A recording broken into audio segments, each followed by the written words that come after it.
E aí, pessoal, boa noite a todos. Vamos nós começarmos essa aula ao vivo online, né? Uma novidade para todo mundo, para nós também. Nossa primeira aula gravada dessa forma em casa, né?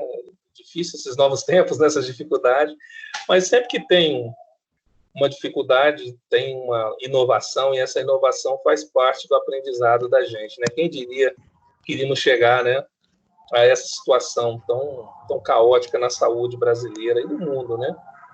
Hoje não tinha como deixar de ser, a gente vendo as notícias dos Estados Unidos, né, Itália, Espanha, é realmente algo muito triste que está acontecendo.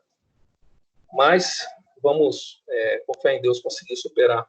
E aqui no Brasil, a expectativa é que essas decisões municipais, estaduais, estão sendo tomadas aí de isolamento social, como nós estamos agora, o impacto é menor, né? Você achata aquela curva de crescimento e aí as pessoas acabam ficando mais em casa. O problema disso médio prazo, é a questão da crise, né, econômica que isso vai causar, os desempregos, etc. E até falar nisso, puxando um ganchozinho para a nossa matéria, pare para pensar comigo, pessoal.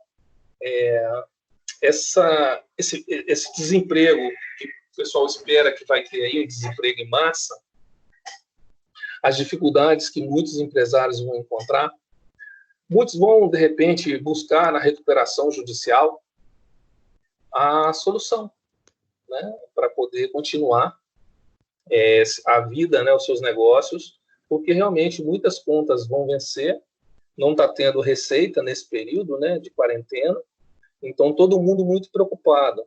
Certamente aí os médios e grandes negócios eu acho que vai aumentar muito os pedidos de recuperação judicial, até porque a gente estava vindo de uma crise econômica muito forte, né, 14, 15, 16, 17, 18, 19, agora 2020, começando a sair da crise econômica, o país voltando a dar algum crescimento, nós encontramos uma situação dessa aí que a gente não sabe o que vai acontecer.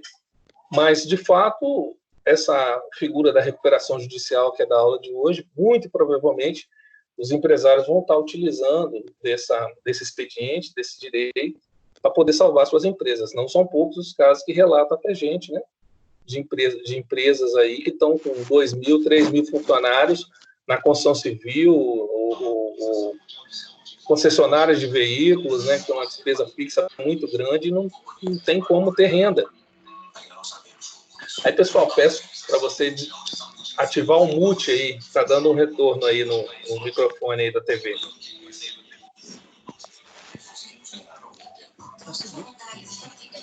Pessoal,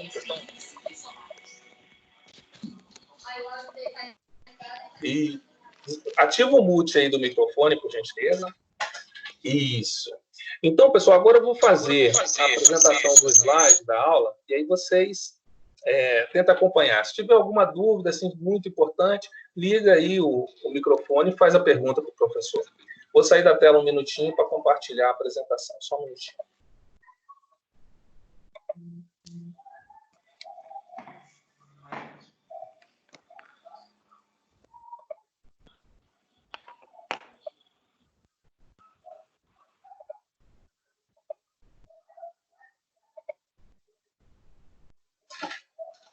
Todo mundo vendo a tela?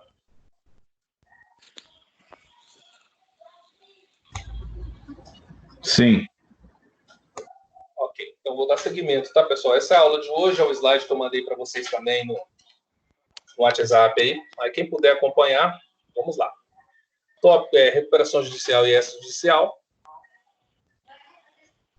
Tá? Buscamos lá no plano de ensino da recuperação judicial e extrajudicial os requisitos, né, para se pedir a recuperação judicial. Quem pode pedir, né?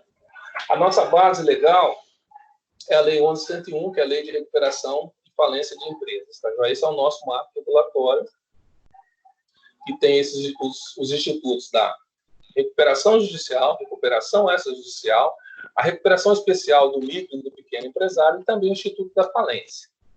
Sendo que o Instituto da Falência ele não sofreu tantas alterações assim em relação à legislação anterior.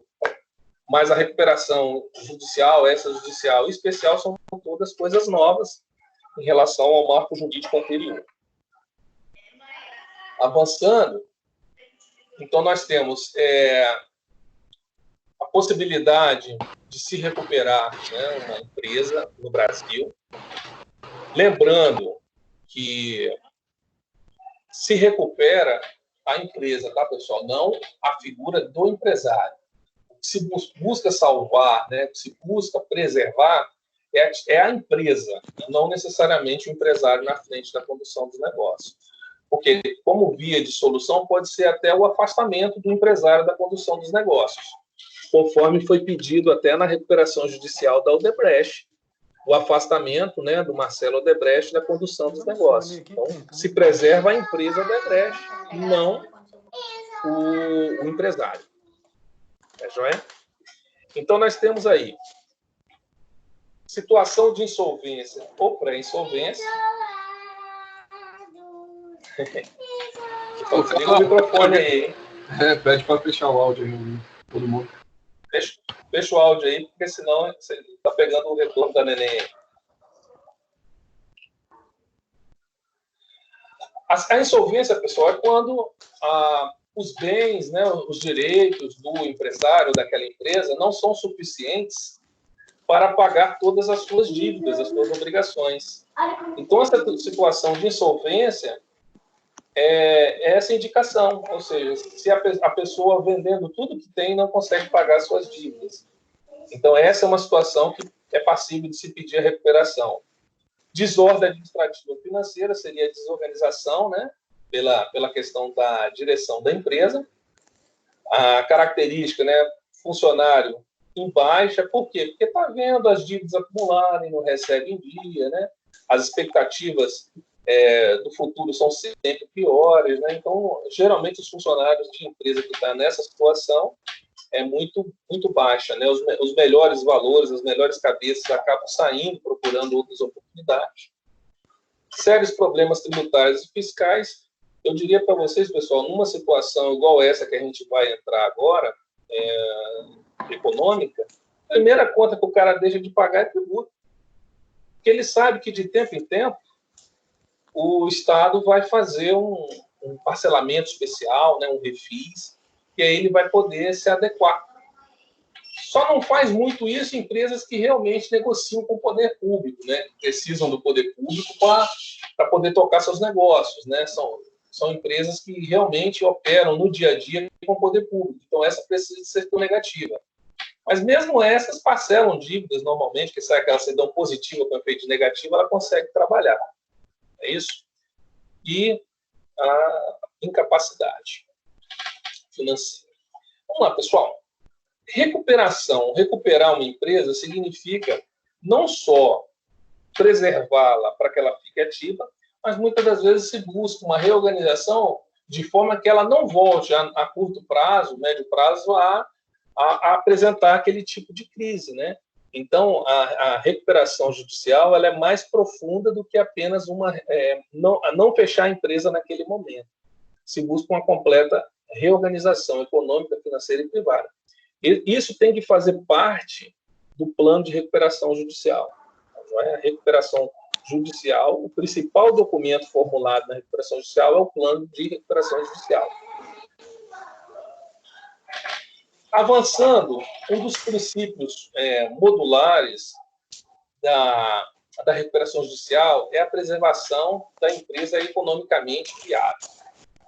Então, para que a empresa se demonstre ser economicamente viável, vocês vão ver que lá precisa juntar uma série de documentos pedidos pelo juiz, dentre os quais os balanços patrimoniais, onde o empresário vai fazer prova que essa situação, principalmente em caso de crise financeira, né, é uma situação que ele vai conseguir superar.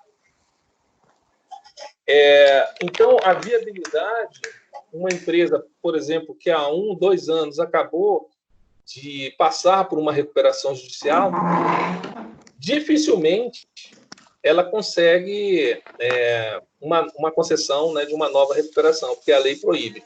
Eu sempre falo dificilmente, pessoal, apesar de estar proibido na lei, porque vocês conhecem como é que é o judiciário brasileiro, né?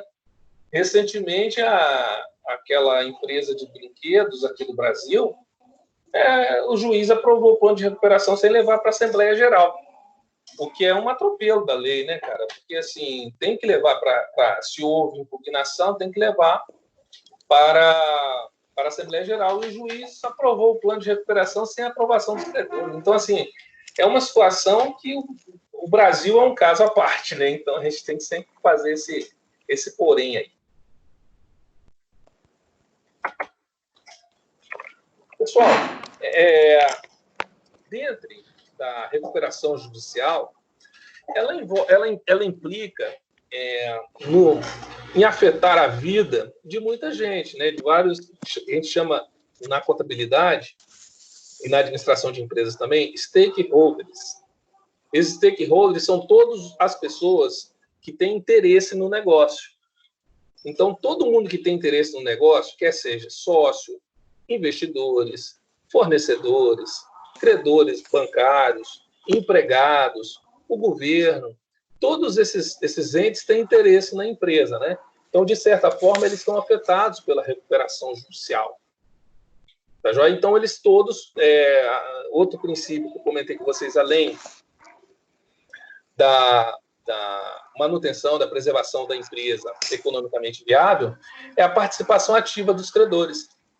Vocês vão perceber que, em diversas fases do processo, quer seja por meio do comitê de credores, quer seja por meio da Assembleia Geral, o credor, no processo, tanto de recuperação judicial quanto na falência, tem uma participação muito ativa. Então, é um outro princípio muito importante, que a gente vai também verificar no passo a passo do procedimento de recuperação judicial.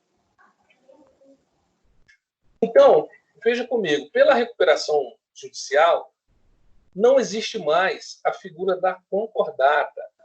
Tá? A figura da concordata, pessoal, ela acabou.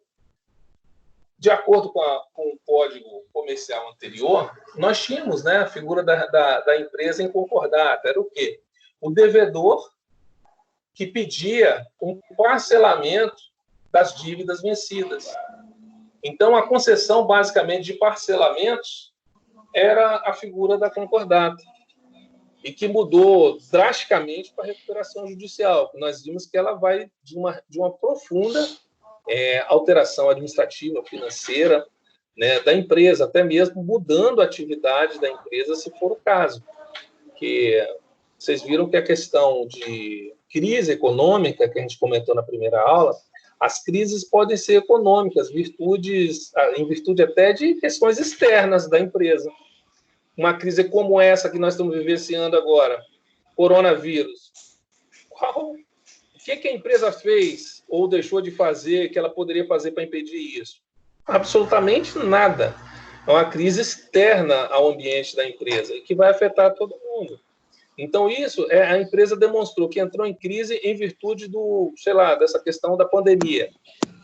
O juiz praticamente vai conceder recuperação judicial, porque não trata de um problema interno da empresa. Mas, muitas das vezes, o problema é interno da empresa. Ela tem produtos ou serviços que não cabe mais no mercado, entendeu? Imagina aí que ela fabrica máquina de escrever, que ela fabrica CD, que ela fabrica filme fotográfico. Então, são produtos, né, que é locadora de vídeo, né, são produtos que saíram, não tem mais aceitação no mercado. Então, se a empresa não mudar de atividade, a tendência dela é fechar. Então, assim, por quê? Porque o produto ou serviço que ela presta não é mais aceito ao mercado, entendeu? E nós estamos vivendo a época aí, né, dessas novas empresas, que agora tudo é digital, eletrônico, né, que vai provocar uma mudança muito profunda no ambiente empresarial. Pessoal, só chamando a atenção, tem alguém com o microfone ligado aí, tá dando um barulho danado, se possível. Liga aí o microfone. É Martins aí, não sei quem é, o Carlão. Quem for Martins aí, pessoal, me liga o microfone aí. É só passar a mão na tela aí que vai aparecer um microfonezinho, desliga ele. Às vezes o cara deixou aí ligado mas não tá nem assistindo a aula. Pelo amor de Deus. Pode ser isso mesmo, porque não tá ouvindo a gente falar aqui. Quem é Martins, Gonçalo? Rapaz, não conheço não, é da outra sala, acho que é do sexto aí, ó. Não é da nossa sala, não. Martim, sexta não.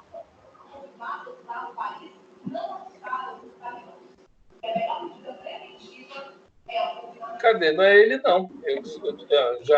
Martins Ô, está Ana saindo. Maria! Consegui. Pois é, Bota Ana, muda aí, hein?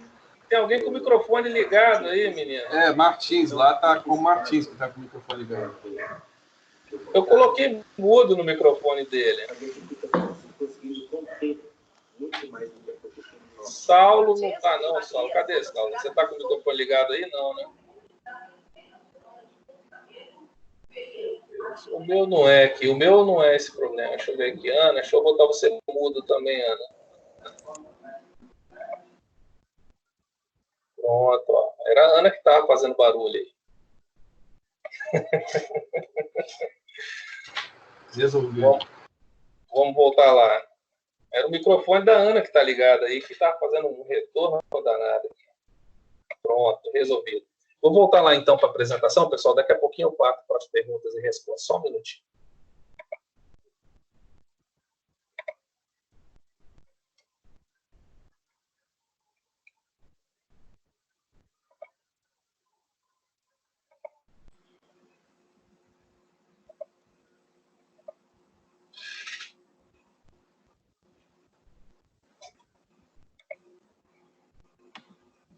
Voltamos. Então, na recuperação judicial, desapareceu a figura da concordata, não existe mais. As figuras novas passaram a ser recuperação extrajudicial, aquela que o devedor, né, a empresa devedora faz diretamente com os seus credores, sem a participação do judiciário. A recuperação judicial, que essa tem a participação ativa do Poder Judiciário. Tem também a figura da recuperação especial, que é da pequena e microempresa.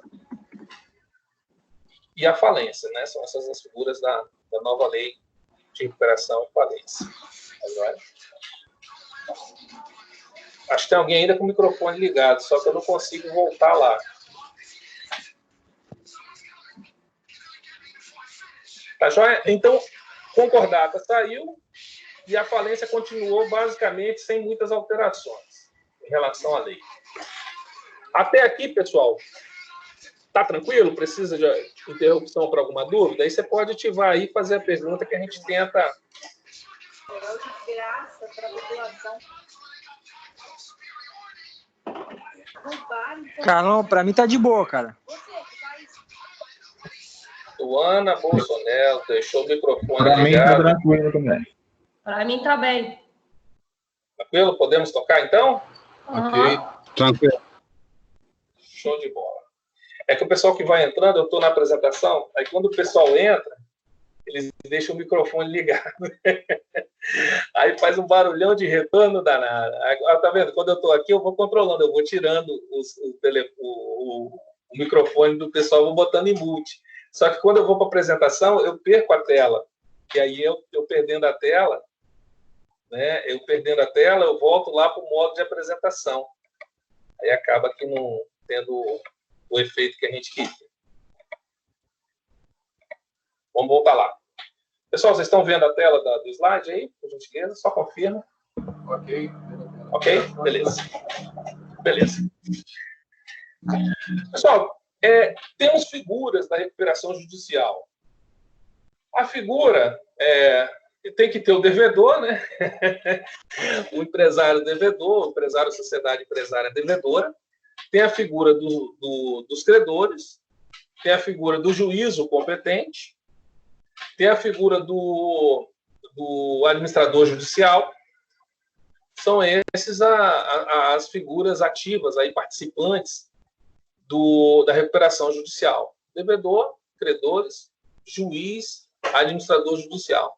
E aí os credores eles vão se organizar em comitê de credores, por classe de crédito, né? E também vão se organizar a Assembleia Geral dos Credores, que tem como objetivo a aprovação, objetivo principal, a aprovação do plano de recuperação judicial. Joia? Então, pela Lei 11.101, nós temos lá que a recuperação judicial, extrajudicial, especial, a falência, são institutos aplicáveis ao empresário e à sociedade empresária. Aí é excluído uma série de atividades empresariais, né, como empresas públicas, cooperativas, empresas de capital misto, as empresas do setor bancário e financeiro, seguradoras, plano de saúde. São atividades que não se aplicam a priori, né, a lei de recuperação, essa lei 11.101. Ela pode até ter aplicação subsidiária. E também diz que o juízo da competência é o do principal estabelecimento, o principal conjunto de bens. Então, nem sempre é onde está a matriz, tá? Às vezes a matriz está onde está o principal conjunto de bens, mas nem sempre é esse juízo. Só lembrando, retornando vocês aquele exemplo que a gente teve em sala de aula, da aviação Itapemirim, né? Que a matriz é em Cachoeiro, tem bastante bens em Vitória, e não foi o juiz de Cachoeiro, não foi o juiz de Vitória. O juiz competente para tocar a recuperação judicial dela foi o de São Paulo, que é onde tem o principal conjunto de bens da sociedade.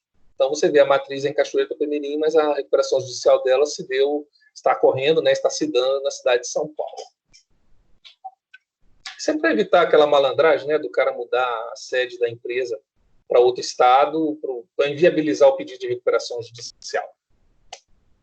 Então, nós temos aí, nesse estudo da recuperação extrajudicial, o slide trouxe para nós a extrajudicial, aquela solução onde o credor, o devedor, busca os seus credores e, de forma particular, privada, sem dar anuência ao público, né, ela resolve a recuperação extrajudicial direta com os credores. Na lei antiga não fazia menção, mas assim a gente chamava de concordata branca. Ou seja, quando o credor e o devedor se acertavam, um novo plano, uma nova condição de pagamento, e aí ele não pedia a falência do empresário, do devedor. Nesse caso agora é a recuperação extrajudicial. Então, geralmente, a empresa que deve muito para 1, 2 bancos, poucos bancos, né? E pouca gente, ele faz a recuperação extrajudicial. Não há necessidade de mover todo o judiciário e colocar, dar publicidade a isso, né? Transparecer para toda a sociedade, investidores, que aquela sociedade está passando por dificuldade. Então, geralmente, se busca a recuperação extrajudicial para esse tipo de situação.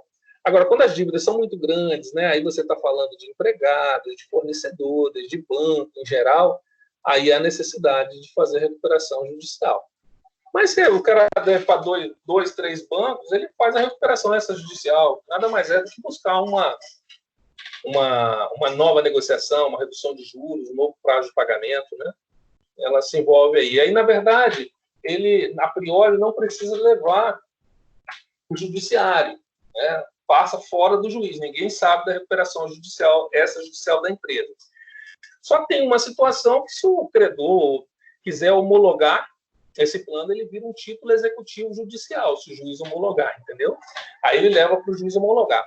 Então, a recuperação extrajudicial é um procedimento mais rápido, financeiramente mais atrativo do que a recuperação judicial. Pode ser interessante para pequenas empresas, né, que não vai precisar de inviabilizar durante tanto tempo e levar o nome da empresa para o Brasil inteiro saber que ela está em dificuldade financeira, né? Você negocia direto com seus credores. Não é? Tem um quadrozinho aqui que vai facilitar bastante o nosso entendimento. Depois eu volto, tá? Vou só avançar aqui. Esse prazo aqui, ó. Esse quadro aqui, ó. Negociação do plano. Se o plano de recuperação, devedor e credor estão em consenso, a homologação é facultativa, nem precisa levar para o judiciário, entendeu? Essa questão. Se a negociação do plano é aprovada por 3/5 de cada classe, aí nós temos o quê? 60%, né? 60% dos credores homologou o plano, aí a homologação é obrigatória. Agora, se mais da metade dos credores rejeitou o plano é inviável. Ou seja, pela lei, você só consegue aprovar o plano, né, se você tiver aí 3/5 de cada classe. Aí você faz a homologação do plano perante o juízo, que seria o juízo competente da recuperação judicial. Mas isso não impede depois a concessão da recuperação judicial. Por enquanto, a recuperação extrajudicial é como se fosse uma sentença favorável a alguém que, se o cara não cumprir, ele já entra depois direto na fase de execução. Tá?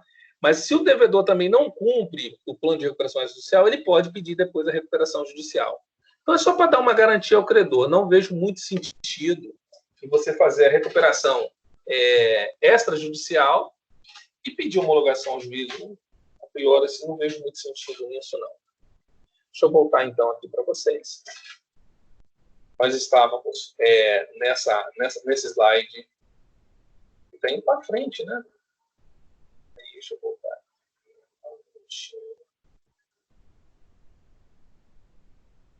Atrapalhado aqui. Então, a recuperação extrajudicial, né, menos burocrática, rápida, tem um custo menor, porque você não está falando em custos judiciais, você não está falando de administrador judicial, você está falando no próprio devedor, que pode estar assessorado por um consultor, né, consultor financeiro, econômico, jurídico, principalmente, para viabilizar junto aos credores um meio de salvar a empresa, né, que está em dificuldade naquele período. Então, dentro da recuperação extrajudicial, ela tem limitações. Está vendo? Olha as limitações. Com ela, o devedor poderá negociar diretamente com seus credores, sem a participação de juiz, hipótese que é elaborado um acordo que poderá ser ou não homologado. É importante frisar que dívidas tributárias, trabalhistas e outras não são incluídas nessa negociação. Então, frisar para vocês bem claros aqui, tributária e trabalhista. Por quê? O Estado não vai negociar direto com o credor se não tiver amparo legal. Ou seja, o Estado, o fisco em geral, só pode negociar dívidas via parcelamento. Ele tem, geralmente, na lei, prevê os parcelamentos ordinários. Por exemplo, na Receita Federal, você pode ter dívidas tributárias, vai lá e parcela com a Receita Federal em 60 meses. Esse é o parcelamento ordinário. Como agora o governo já até anunciou que, como uma medida de tentar salvar algumas empresas, ele vai fazer uma recuperação, um plano, né, de pagamento de débitos tributários especial até 120 meses. Então, quer dizer, ele faz, quando tem lei, ele já faz direto um parcelamento com esse devedor. Então, ele só pode fazer mediante essas hipóteses de lei. Eu pedi recuperação judicial ou extrajudicial, quero negociar minha dívida com o fisco. Só vai fazer o que está na lei, os parcelamentos que estão previstos em lei. Anistia, né, essas coisas, só o que está previsto em lei. Trabalhista, a mesma coisa. Nesse caso aqui, não adianta, na recuperação judicial, não há como negociar parcelamento, redução de salário, etc. Já na recuperação judicial, faz. Então, a gente tem visto até alguns empresários utilizando da recuperação judicial para essa situação. Manda os empregados todos embora, na hora de pagar as verbas indenizatórias, né, da rescisão de contrato de trabalho, ele vai e pede a recuperação judicial e parcela as verbas por pelo menos até um ano, né? Então, vocês veem que é muito utilizado para isso. Empresa de dificuldade financeira, manda os empregados embora e pede recuperação judicial logo em seguida. Na extrajudicial, isso não é possível. Então, se convoca os credores para uma reunião, né, apresenta para eles um plano, geralmente dilação de prazo aí é um novo parcelamento, redução de juros, né, perdão aí a remissão de algumas dívidas. E aí, se tiver acordo entre devedor e credor, se aprova o plano, né, extrajudicial, e se quiser homologar, né, homologar bem. Se não, se for aprovado por unanimidade, assinado pelas partes, não há necessidade de aprovação. Então, a recuperação extrajudicial, pessoal, essa aí é muito simples. Devedor e credor sentam na mesa e fazem a negociação. Antes de falar da recuperação judicial, vou voltar um pouquinho para a sala de aula. Só um minutinho.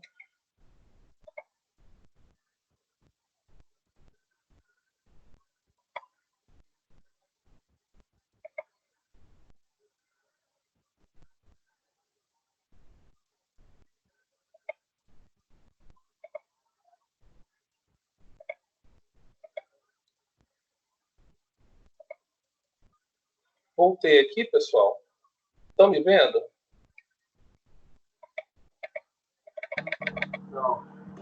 Não. Não, meu Deus do céu. Será que Ainda não. Ainda não. E o pior é que eu já liguei a câmera aqui.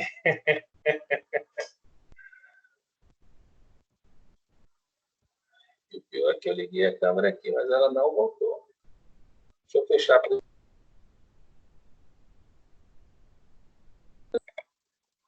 E agora? Agora sim, né? Agora foi. Beleza. Pessoal, quem tiver dúvida ou quiser dialogar um pouquinho a respeito desse Instituto da Recuperação Extrajudicial, vamos fazer nesse momento? Ou pelo que eu disse até agora, quem tiver alguma dúvida, quiser fazer, é uma boa hora. Antes da gente entrar na recuperação judicial em si.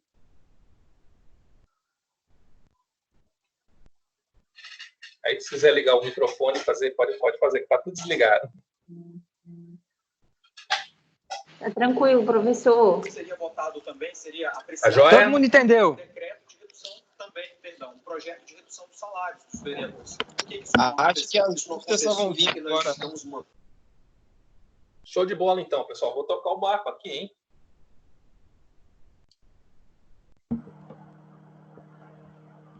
Olha a garganta aí e toca o morro. Molhar com água, né?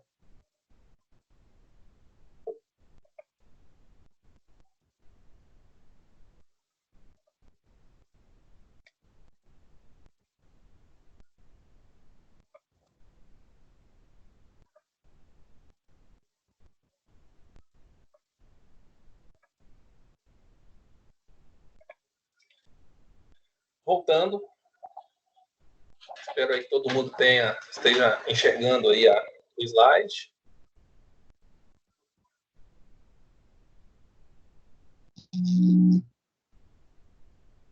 Tem que voltar lá desde o início. Agora sim, recuperação judicial. Nós paramos aqui antes de fazer esse pequeno intervalo aí para dúvidas. Vamos lá, pessoal. Esse Instituto da Recuperação Judicial, que hoje está tão em moda, né, tão em voga, tantas empresas nunca antes usaram tanto do Instituto da Recuperação Judicial para tentar salvar os seus negócios, né, com uma medida onde o próprio devedor procura o judiciário e pede essa recuperação judicial. Eu já expliquei para vocês que ela pode ser pedida de duas formas. A primeira forma é o próprio devedor procura o judiciário com uma ação autônoma, né, e pede a recuperação judicial, uma ação de recuperação judicial. Outra forma é quando um credor ingressa, né, com uma ação, propõe uma ação de falência, e aí, antes do prazo de apresentar a contestação, o devedor vai e apresenta o pedido de recuperação judicial. Os documentos que ele precisa apresentar, basicamente, são os mesmos, e aí o juiz, diante daquele fato, quer seja uma ação autônoma, quer seja dentro de uma ação de falência, um pedido de recuperação judicial dentro de uma ação de falência, ele vai analisar os documentos e, se a empresa se mostrar viável, ele dá a recuperação judicial. Tranquilo? Então, o que é essa recuperação judicial? É uma medida legal destinada a evitar a falência da empresa. Ela proporciona que o empresário devedor a possibilidade de apresentar aos seus credores formas para pagar esse débito. E aí, dentro desse Instituto da Recuperação Judicial, pessoal, eu vou chamar a atenção de vocês. Vamos voltar lá. Vocês estão com a Lei 11.101 aberta aí fácil?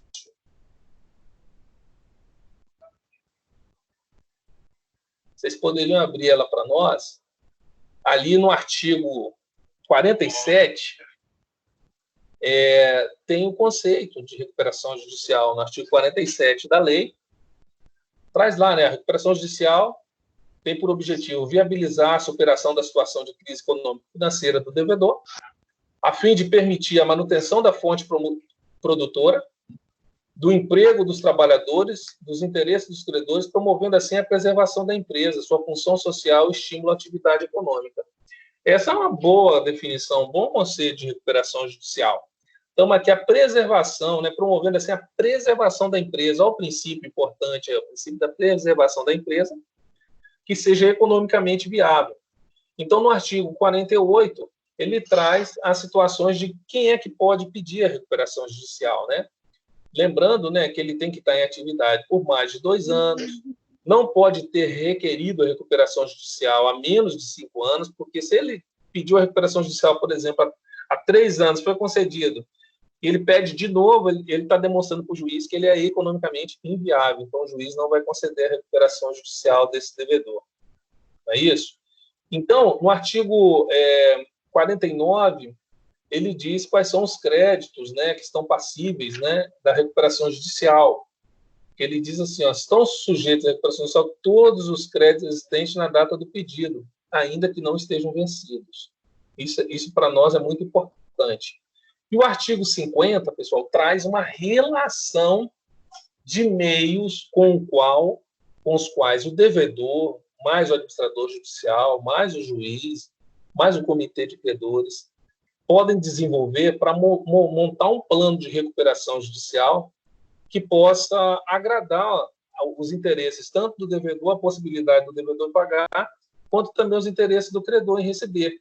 Então, ele tem desde a concessão de prazos, moratória, redução da dívida, redução de juros, né, até as situações de transformação empresarial, a substituição do administrador, não é?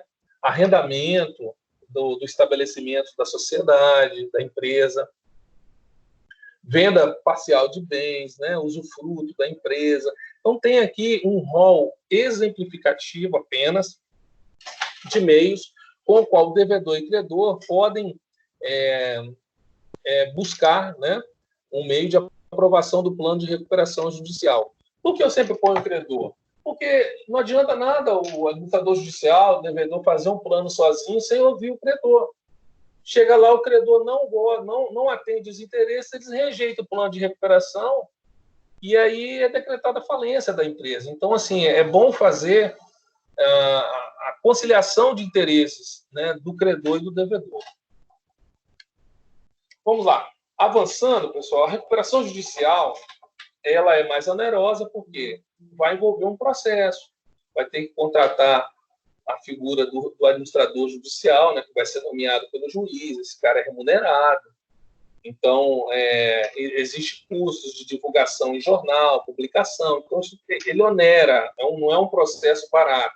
Até porque nem todo advogado é apto a trabalhar assim. Apto ele mas ele não tem familiaridade com o processo de recuperação judicial. Na verdade, é algo meio indigesto dentro da advocacia. Então, são poucos os advogados que militam, né, necessariamente nessa área de recuperação judicial. É uma área muito promissora, muito bem remunerada. Você tem recuperação judicial de grandes empresas aí. Tudo eu falo, se tiver condição, ativos, vale a pena. A empresa não tem nada, aí você vai receber como, né? A empresa já fechou, já está em inatividade, não tem bem nenhum, fica muito difícil de você receber alguma coisa. Então, vamos lá. A vantagem, né? Ampliação de possibilidades de manutenção dos postos de trabalho, essa é a função social, né, gente? Que tanto fala, gerar emprego, pagar tributos. Uma empresa em funcionamento, gente, ela contrata uma série de outros de prestadores de serviço. É empresa para fornecer alimento, é empresa para fornecer uniforme, é empresa para transportar os empregados, é EPI, é energia. Então, ela gera uma série de riquezas de quem está no entorno dessa empresa, né? Então, ela tem uma função social muito grande, além de recolhimento de tributos, geração de emprego e renda, né? Distribuição de renda naquela sociedade. Então, tem empresa hoje que tem a vida de cidades gira em torno dessa economia dessa empresa, né? Onde tão importante que ela é. Você vai pensar, por exemplo, numa antiga Aracruz Celulose, né? Que depois foi incorporada pela Fibra, que agora também foi incorporada pela Suzano. É uma empresa que você não consegue pensar pela função social que ela tem. Ela já não é nem da cidade de Aracruz, é do estado do Espírito Santo, né, a importância dessa empresa. Função social muito grande. Uma empresa dessa não pode falir, né, porque ela gera um prejuízo enorme para a economia regional. Então, pessoal, dentro desse processo de recuperação judicial, olha os órgãos como é que mudaram, né? A lei anterior se falava em concordata, se falava em comissário e síndico. Essas figuras não existem mais, né? Concordata é a recuperação judicial e o síndico é o administrador judicial. Então, toda vez que você lê, nós temos lá no CTN, fala em síndico, né? Algumas outras leis que são um pouquinho mais antigas, 2005, ainda vai ver a figura do síndico, mas, na verdade, ele quer dizer que, atualmente, é o administrador judicial. O síndico, né, que representava a massa falida. Agora não, é o administrador judicial, né, que assim que o juiz aceita o pedido de recuperação judicial, na sentença ele já nomeia o administrador judicial, que vai ter um prazo para dizer se aceita ou não o encargo de ser o administrador judicial nesse processo. Então, o administrador judicial é a figura nova, né, da Lei 11.101. Antigamente era chamada de síndico. Então, na recuperação judiciária, o controle fica com o judiciário, né? Então, o juiz vai nomear um administrador judicial e esse administrador judicial vai prestar conta para o juízo, né? Ele também vai ser fiscalizado pelo Comitê de Credores e a Assembleia Geral de Credores. E aí, nesse caso, se houver alguma infração de lei, tem aí o Ministério Público, né, que vai acompanhar o processo na condição de fiscal da lei. O Ministério Público, pelo projeto de lei, vocês vão ver que o artigo 4º, aí, que foi até revogado, ele tinha uma participação mais ativa. Mas aí isso foi cortado. O Ministério Público só atua nesse processo se houver algum crime falimentar ou na condição de fiscal da lei. Se algum credor denunciar o Ministério Público que não está sendo cumprido a lei, ele pode ir lá e atuar no processo. Então, a figura desse administrador judicial, o que se pede? Que ele seja idôneo. Essa é a principal, né, gente? Capacidade, né, civil, ele tem, e que seja idôneo. Aí o juiz, diante de diversos currículos, ele pode escolher, né? Só que ele dará preferência, é só uma preferência, não é uma exigência. Ele vai dar uma preferência a advogado, economista, administrador, contador de empresa, tá? Administrador de empresa ou contador. Então, essas profissões de advogado, economista, administrador ou contador, eles têm preferência na hora de ser nomeado. Vai que tantas escolhas, tem lá um engenheiro, tem um pedagogo, aí quer dizer, e um advogado, é a preferência do advogado, entendeu? Não necessariamente precisa ser advogado. Se não tiver nenhum advogado, o juiz vai escolher um outro administrador, só tem que ser idôneo e conhecer desse processo da Lei 11.101, dos trâmites da Lei 11.101. Ou também pode ser pessoa jurídica, especializada, né? Então, tem várias consultorias, até os colegas aí da faculdade me convidaram, nós estamos analisando. Um administrador de empresa, um contador, e eu também sou contador e advogado, né? A gente está pensando em montar uma consultoria justamente para atuar nessa área, né? Eu estava até comentando com eles que eu dou aula, disse, pô, Carlos, isso aí é muito importante, a gente queria fazer um trabalho, assim, só que eu falo com eles, nesse ano eu não consigo, né? Porque eu estou envolvido na área pública, então, em virtude do meu cargo, eu não consigo atuar em outra situação. Mas é uma área que eu vejo muito futuro, o advogado especializar, todo, né? Pensa agora, pessoal, nessa demanda, dessa crise aí, em virtude do coronavírus. Quantas empresas vão entrar em dificuldade financeira e vão se servir da recuperação judicial para poder continuar operando?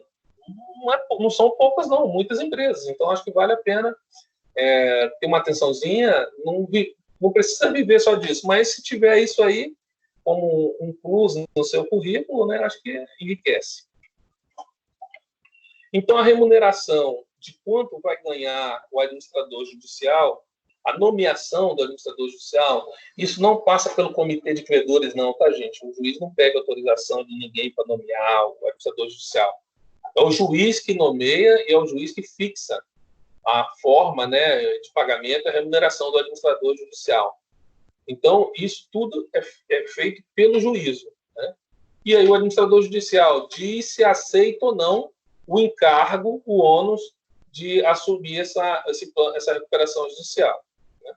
Isso aqui, pessoal, nossa, tem empresa aí em recuperação judicial que o cara recebe 40 parcelas de R$10 mil por mês, entendeu? Ou seja, ele vai dando assessoria para a empresa durante esse período de recuperação judicial, R$10 mil por mês, é um dia por semana que ele passa na empresa. Então, assim, algo bem... E não é empresa grande, não, tá? É porque ele precisa acompanhar a empresa durante a recuperação judicial. Então, durante o processo de recuperação judicial é uma coisa, e após o processo de recuperação judicial, ele ainda segue acompanhando a empresa. Então, quer dizer, o cara recebe por esse serviço, é muito bem remunerado, diga-se de passagem. Olha aí quanto é que é o montante. Ó. O total pago ao administrador judicial não excederá 5% do valor devido aos credores submetidos à recuperação judicial. Então, você pega aí, não pode ser maior que 5%, não significa que tem que ser 5%, né? Você pega aí o Odebrecht, um plano de 60 bilhões de reais.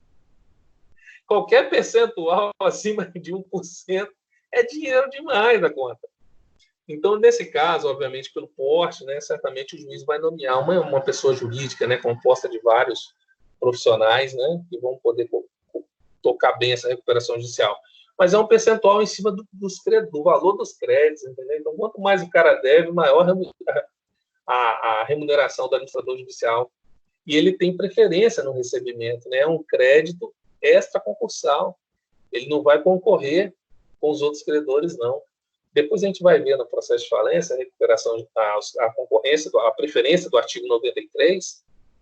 O administrador judicial ele entra no artigo 94, ele recebe antes dos credores. Então, ele tem uma boa possibilidade de receber esse crédito dele. Criou-se a figura do gestor, que aí quando o administrador da sociedade, né, não puder administrar e o administrador judicial recusar, o juiz nomeia essa figura desse gestor. Ele aparece pouco porque ele somente atua quando o administrador judicial recusar ou tiver impedido de aceitar um encargo de gerir a empresa no processo de recuperação judicial, né? Vai, por exemplo, que é pedido o afastamento do devedor. Nesse afastamento, quem é que assume? O administrador judicial. Então, aumenta bastante a responsabilidade dele, né? Porque ele passa a assinar pela empresa, né? Contratar, passa a gerir a empresa na ausência do administrador afastado. Então, ele também ocupa a figura de gestor.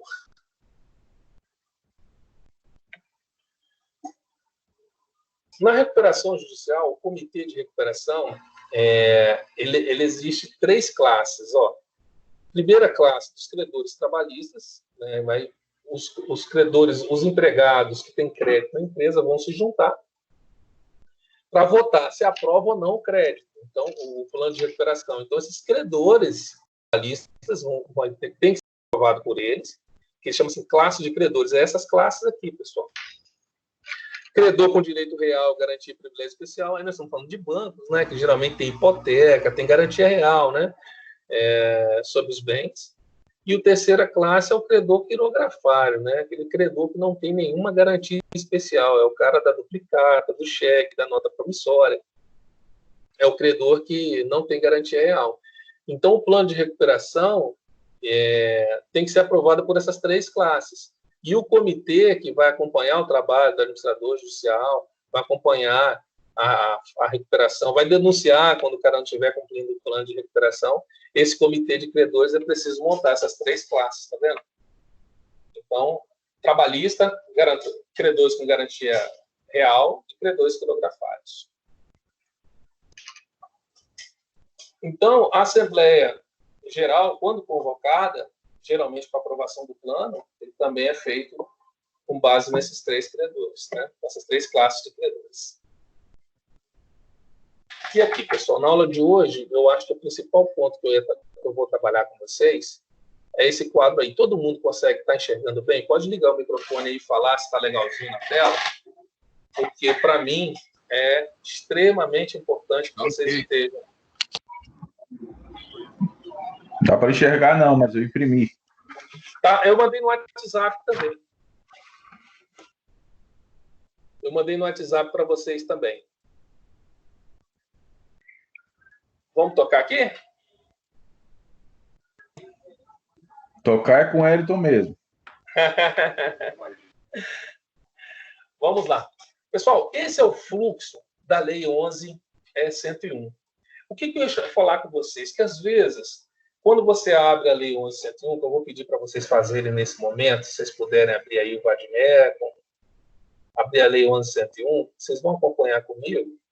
É o seguinte, a recuperação judicial, ela começa no artigo 47, né? Tem ali o conceito de recuperação judicial. Então, nesse capítulo 3 aqui da recuperação judicial, só tem assuntos relacionados à recuperação judicial. Só que lá no capítulo 2, que começa lá no artigo 5º, aí o capítulo 2 fala assim, das disposições comuns da recuperação judicial e da falência. Então, aqui no início, logo do artigo 5º em diante, até o 46, são disposições comuns que existem tanto na recuperação judicial quanto na falência. Então, ora a gente vai estar aqui no início da lei, ora nós vamos para lá depois do 47, 50, 51, 52. Então, ora a gente vem para o início, ora a gente vai lá para o final. Porque no início aqui são disposições, artigo 6º, artigo 7º, muito importante. Ele vai tratar das disposições comuns, ou seja, tanto da falência quanto da recuperação nós vamos achar aqui no capítulo 2. E depois ele vai nos jogar lá no capítulo 3, a partir do artigo 47, que é só da recuperação judicial. Então a gente vai ficar num vai e volta, mas dá para entender, tá joia? É só para dizer para vocês isso, que a gente às vezes vai lá na frente e volta, mas é por conta dessa metodologia que foi usada pela lei aqui, tá? As disposições comuns. Então, vamos lá na frente e vem cá atrás. Passado por isso, ele começa com o quê, pessoal? Com a petição, né, inicial, pedido de recuperação judicial. Então, no artigo 47 e 48, trata o quê? O próprio devedor vê que está em crise e resolve pedir recuperação judicial. Ok? Essa é a ação autônoma, artigo 47 e 48. Estou em dificuldade financeira, vou pedir a recuperação judicial. Ele não vai conversar nada com o credor nem com ninguém, ele pede a recuperação judicial. O artigo 95 já fala numa outra forma de pedir a recuperação judicial. O credor pediu a falência do devedor, e aí, como resposta nesse processo de falência, antes de apresentar a contestação, o devedor pede a recuperação judicial. Então, nós temos duas formas de pedir a recuperação judicial. Tá joia? Pessoal, nessa explicação aqui, a qualquer momento, caso alguém queira, pode interromper, tá? Não vamos deixar para o final aqui, não, porque é bom que está com o quadro aberto. Se alguém tiver alguma dúvida, algum ponto, só, professor, me explica melhor isso aqui, eu paro e dou a sequência, porque fluxograma é bom explicar assim, tá? Então, se alguém tiver alguma dúvida aqui, aí é só me falar que eu paro. Então, ó, duas formas de pedir recuperação. Processo autônomo, artigo 47, 48 ou 95. No processo de falência, você pede a recuperação judicial. Pronto. Essa é a fase postulatória. Tá, joia? A fase em que o devedor vai pedir a recuperação judicial. Aí, vai para o juiz. O juiz vai verificar se preenche os requisitos do artigo 48. Ou seja, se o cara está há mais de 2 anos de atividade, se ele não pediu recuperação judicial há mais de 5 anos, não foi concedida a recuperação judicial há menos de 5 anos. Preencheu os requisitos do artigo 48, os documentos estão todos lá montadinhos, né? O juiz vai deferir o processamento, tá joia? Então, meus amigos, se o juiz apreciou e viu que não tem as condições do pedido de recuperação judicial, ou seja, o cara só abriu a empresa há menos de 1 ano, segue para o seguinte, aí, ó, processo indeferido encerra o pedido de recuperação judicial. Então, se é uma ação autônoma, extinguiu. Se é dentro do processo de falência, encerra esse pedido e volta para a falência, tá joia? Então, aí começa a complicar em quê? Essa ação que indefere o pedido de recuperação judicial, ela é uma ação terminativa. Ela põe fim ao processo. Então, dessa decisão, cabe o quê, pessoal? Então, é um processo civil, né? Então, vai caber apelação, tá joia? Porque é uma ação que põe fim ao processo. Okay? Se o juiz resolve... Oi? Se o juiz resolve verificar que atendeu os requisitos do artigo 48, ele dá o despacho do artigo 52. Vamos dar uma lidinha aí? Eu estou com o computador só, então eu tenho que fugir, voltar, olhar, só um minutinho. Alguém com o microfone ligado. Artigo 52. Estando em termo a documentação exigida do artigo 51 desta lei, o juiz deferirá o processamento da recuperação judicial. E, no mesmo ato, nomeará o administrador judicial, observado o disposto no artigo 21. Determinará a dispensa de certidão negativa, então o cara não precisa estar com a certidão negativa. Ordenará a suspensão de todas as ações e execuções em face ao devedor na forma do artigo 6º dessa lei, permanecendo os respectivos autos de juízo em que se processam, ressalvadas as ações do parágrafo 1º, 2º e 7º do artigo 6º, e as relativas aos créditos excetuados no parágrafo 3º e 4º do artigo 49 dessa lei. Então, o artigo 6º, para nós, pessoal, é extremamente importante, porque ocorre a suspensão por 180 dias das execuções contra o devedor. Então, ele ganha, no mínimo, aí, 180 dias para respirar. Esses 180 dias, pessoal, não é que os processos têm que estar parados. Por exemplo, numa ação trabalhista, que não foi julgada ainda, não tem trânsito em julgado, ela vai continuar acontecendo até o juiz sentenciar. Não é? O credor pode pedir ao juízo, o empregado pode pedir ao juiz trabalhista para que notifique o administrador judicial para reservar um crédito para ele, provável crédito para ele. O juiz, diante dos pedidos, pode oficiar o administrador judicial para reservar um crédito para esse credor, que ainda não foi julgado. Você vê, o processo em andamento, o juiz pode pedir o administrador judicial para reservar um crédito para esse empregado que está litigando, porque ele não tem a sentença ainda, não transitou em julgado, mas o processo continua até o trânsito em julgado. Ou seja, as execuções são suspensas, tá joia? Ou seja, ele ganha um prazo de 180 dias, né, de quase 6 meses aí para respirar. Então, olha os atos que acontecem no artigo 52. Inciso 1, nomeia o administrador judicial. Aí, olha o prazo que o administrador judicial tem, a partir do momento que foi nomeado, para assinar, né, o termo de compromisso, dizer que aceita, etc. Olha lá, o artigo 33. Né? Aí volta lá para as disposições comuns. Tudo no artigo 46 para trás é disposição comum.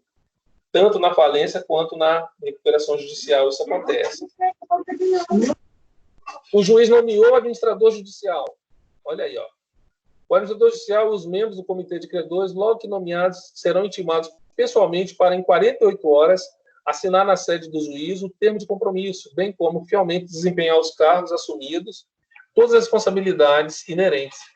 Ou seja, o administrador judicial foi nomeado, assinou o termo de compromisso, ele é nomeado, ok? Então, de fato, ele vai ser o administrador judicial que vai tocar.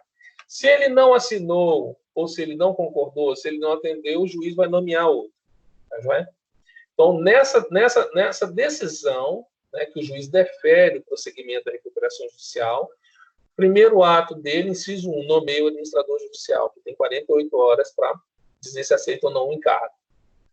2, aí nós vamos voltar lá, para o parágrafo 1º do artigo 52.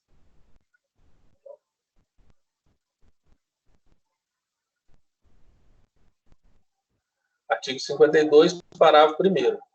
O juiz ordenará a expedição do edital para publicação do órgão oficial, que conterá resumo do pedido, da decisão que defere o processamento, relação nominal dos credores, em que discrimine o valor atualizado, a classificação de cada crédito, classificação, credor quirografário, credor com garantia real, credor trabalhista, credor tributário, classificar os créditos de acordo com a ordem de preferência. A advertência, né, acerca dos prazos para habilitação do crédito no artigo 7, parágrafo 1º, ou seja, ele vai ter um prazo aí de 15 dias para habilitar o crédito. Então, quando o juiz defere a recuperação judicial, ele tem que publicar. Então, isso aí vai dar uma publicidade, jornal, revista, periódicos, né, dessa recuperação judicial, imprensa oficial e extraoficial. Então, todo mundo, em tese, fica sabendo que foi dada a recuperação judicial. Ele manda nomear órgãos de fiscalização, junta comercial, Receita Federal, Estadual, Municipal, cartórios. Ele nomeia todo mundo fica sabendo que aquela empresa está em recuperação judicial. Joia? Olha só. Nomeou o administrador judicial, publicou os editais. Publicado o edital, o credor tem 15 dias para habilitar o crédito dele, lógico, perante o administrador judicial, né? Então, o credor vai ter que procurar o administrador judicial, feita a publicação do artigo 52, o credor daquela empresa devedora vai procurar o administrador judicial, artigo 7º, parágrafo 1º, vai procurar o administrador judicial para habilitar o publicado edital do artigo 52, parágrafo 1º, ou no parágrafo 1 do artigo 99. Os credores terão prazo de 15 dias para apresentar ao administrador judicial suas habilitações, suas divergências quanto aos créditos relacionados. Talvez foi botado um crédito menor, ele vai lá e diverge, tá joia? Pessoal, olha o prazo. A partir do momento que o juiz deferiu o pedido, 60 dias tem o administrador judicial, o devedor, para apresentar o plano de recuperação. E aí, esses prazos são todos contínuos, ao mesmo tempo. A partir do momento que saiu a decisão, o administrador judicial tem que habilitar o crédito, o devedor já tem que trabalhar no plano de recuperação, os credores têm que procurar o plano, o administrador judicial, para habilitar os seus créditos, que vai receber, tá joia? Então, 15 dias habilitou o crédito, aí o administrador judicial vai ter que, em 45 dias, ou seja, mais 30 dias, publicar o edital de credores, a relação final, que vai coincidir com o plano no mesmo tempo da recuperação judicial. Tá vendo? Então, se os credores concordarem com a relação de credores final apresentada pelo administrador judicial, que é o parágrafo 2º do artigo 7º, o administrador judicial, com base nas informações e documentos colhidos na forma do caput do parágrafo 1º, fará publicar edital contendo a relação dos credores no prazo de 45 dias contado do prazo do parágrafo 1º, ou seja, 15 dias mais 45 dá 60 dias certinho, né? Devendo indicar o local, horário, prazo comum em que as pessoas indicadas no artigo 8º dessa lei terão acesso aos documentos dessa relação. Então, olha só, 15, que é o credor, tem para habilitar o crédito, mais 45, que tem o administrador judicial para publicar o edital, dá 60 dias, que vai dar mais ou menos a data de 60 dias que o devedor tem que apresentar o plano de recuperação, que é o principal documento a ser feito nessa recuperação judicial. Então, vamos lá no artigo 60, ou melhor, no artigo 53, estou falando de 60 dias, eu leio para o artigo 60. No artigo 53, fala do plano de recuperação judicial. Alguém podia me ajudar lendo aí, viu? Porque eu estou com a garganta doendo.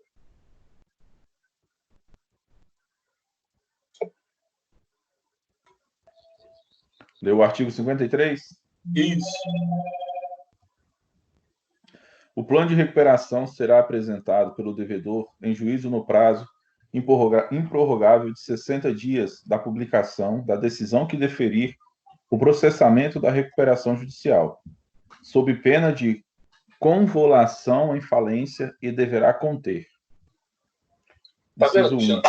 Se ele não apresentar o plano de recuperação, encerra tudo isso aqui e converte-se em falência. O juiz vai sentenciar decretando a falência do devedor. Então, é um documento chave, um documento fundamental.